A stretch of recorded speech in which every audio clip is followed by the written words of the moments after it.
అప్పుడు ఆయన ఉన్నప్పుడు ఒక విధంగా ఉన్నది, పిల్లలకు అది ఇది ఇచ్చినాడు. ఇప్పుడైతే ఏంది లేదు. ఇప్పుడు ఈ ప్రభుత్వంలో ఏదన్నా పోలీస్ స్టేషన్లకు వినా కానీ, ఇంకో స్టేషన్కి వినా కానీ వాళ్ళ ప్రభుత్వం కానీ చేస్తున్నారు. లేదనిలే, అందరు సమానంగా చేయట్లేదా? ఏంటి చేయలేదు. ఇప్పుడు ఇందాక కానీ నేను స్టేషన్లో స్టేషన్లకే పోయినాయి. వాళ్ళు కానీ ఎంఆర్ ఆఫీస్ కాడికి కానీ పోయినాయి. ఆయన కానీ ఏంది లేకుండా చేస్తున్నాడు. అది మరి చంద్రబాబు నాయుడు గారు మాట్లాడితే ఇది సుపరిపాలన తొలడి చేసాము, 6 గ్యారెంటీలు పూర్తి చేసాము అంటున్నాడు కదా చంద్రబాబు నాయుడు గారు. ఎట్ట చేసినాడు, ఏ విధంగా చేశాడు అదే కానీ చెప్పాలి కదా. ఏదైనా కానీ చేసినాడు అంటే అది కానీ చెప్పాలి కదా. ఏం చేయలేదా? ఎట్ట చేసినాడు అది కానీ తెలియాలి కదా. మరి జగన్మోహన్ రెడ్డి గారు రాయలసీమలో రక్తాన్ని పాలించాడు, నేను ఈ రాయలసీమ నీరు ఇస్తున్నాను అని చెప్పినాడు. 11 ఏళ్ళ ఉండి మా మామ చనిపోయి 11 ఏళ్ళు అయింది. అది 11 ఏళ్ళు అయింది. అది ఇప్పటికి వాళ్ళ ప్రభుత్వంలోనే చనిపోయినది మా మామ. అది కానీ ఇప్పటికి ఏంది వాళ్ళు ఏం చేయకోకుండా ఇప్పుడు ఎంఆర్ ఆఫీస్ కాడికి పోతే అది లేదు ఇది లేదు ఇంకో కథ ఏంది అవి చేస్తున్నారు.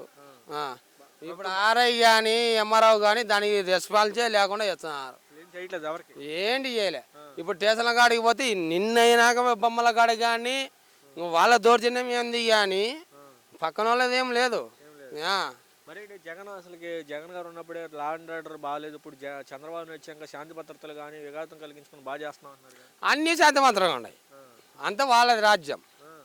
ఆ రాజ్యం పరంగానే చేస్తున్నారు. ఇంకేం చేస్తున్నారు. మరి పులివెందుల్లో కూడా జగన్మోహన్ రెడ్డి ఓడిపోయాడు, ఇంకా అయిపోయింది జగన్ గారి ప్రభుత్వం అంటున్నారు.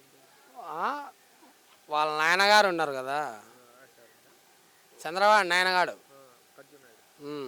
వాళ్ళ నాయనగారు రావాలి రాజశేఖర రెడ్డి పోవాలంటే. రాజశేఖర రెడ్డి ప్రభుత్వం ఎట్టున్నది బాగున్నది. బాగున్నప్పుడు ఇప్పుడు ఎట్టవుతుంది అది. వాళ్ళ ఆయనతో కొట్టాలి లేక జగన్మోహన్ రెడ్డి మీద అన్ని అపతాలు చేసుకుంటా ఇంకోటి చేసుకుంటా కాదు అది. ఇప్పుడు ఏదైనా కానీ ఈ పల్లెల్లో వానికి ఏదన్నా ఉన్నే. ఏంటి మన మధ్యన జడ్పీటీసీలు ఓడిపోయారంట వైసీపీ వాళ్ళు. ఇక్కడ అసలు జగన్ పని అయిపోయింది, ప్రభుత్వం పని వైసీపీ అంటున్నారు. అయిపోయింది.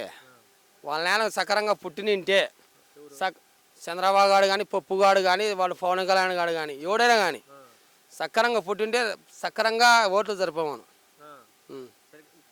నిజంగా జరగలేదా ఎలక్షన్? ఎవడు వేసినాడయ్యా, ఎవడు వేసినాడు, ఎవడు వేసిన వాళ్ళు చెప్పు.